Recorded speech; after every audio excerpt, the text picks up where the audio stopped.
To start on your road to financial freedom, you need to have a solid understanding of stocks and how they trade on the stock market. Welcome to another edition of the Nigerian Investor. Last week, we talked about the suspension of securities or membership of audit committee. Today, we want to look at the removal of WAPCO from the list of 10,000 unit market trade equities. The Nigerian Stock Exchange recently announced the removal of the shares of Lafarge Africa Plc WAPCO from the list of 10,000 unit market trade equities based on its pricing methodology. As stated in its rules and regulations, equities traded on the exchange shall be classified into two groups for the purpose of calculating price movement and price limits. Group A shall consist of equities with a primary market maker that are not classified in Group B, and Group B shall consist of equities with a primary market maker that are priced above 100 naira per share for at least 4 out of the last 6 months, or new security listing that are priced above 100 naira at the time of listing on the exchange. The shares of WAPCO, which last traded above 100 naira on 3rd November 2014, has traded above 100 naira for the past 4 months within the past 6 months time frame. As such, stated its removal from the list of 10,000 unit market trade price movement equities. The removal further means that the 12 stocks classified as high price stocks by the NSE has to drop by 1. The high price stocks were removed to improve market making and deepen the market.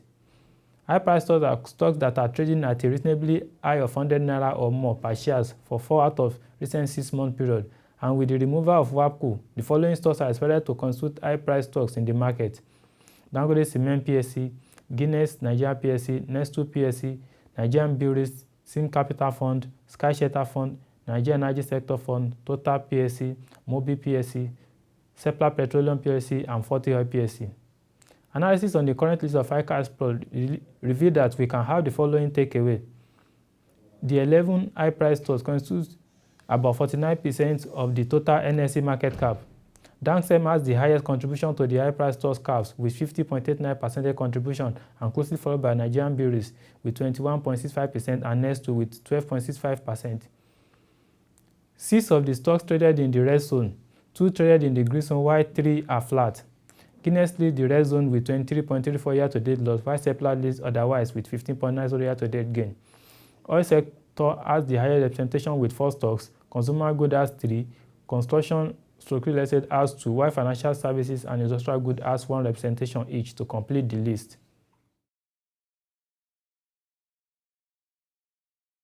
The following AGMs are upcoming in the market: GD Bank PLC on the 31st of March 2015, Zenith Bank PLC on the 16th of March 2015, and African Prudential PLC on the 8th of April 2015. On corporate actions in the market, GT Bank recommends 150 kobo per share with closure date set for 17th March 2015.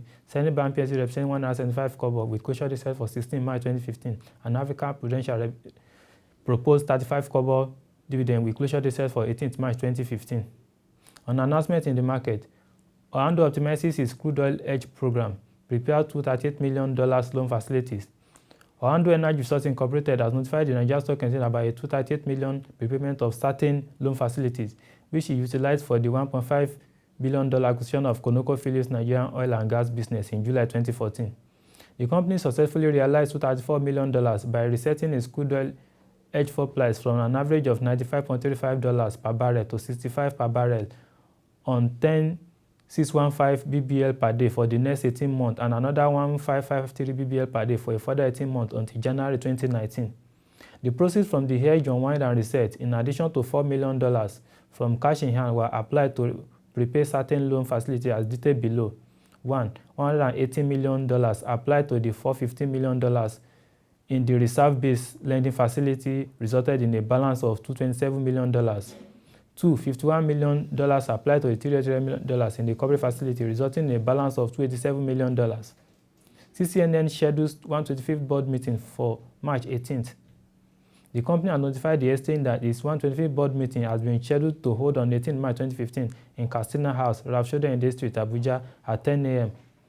The meeting will, among other things, discuss the audited financial statement of the year ended 31st December 2014 and the auditor's report thereon, and possible recommendation to the shareholders for payment of dividend.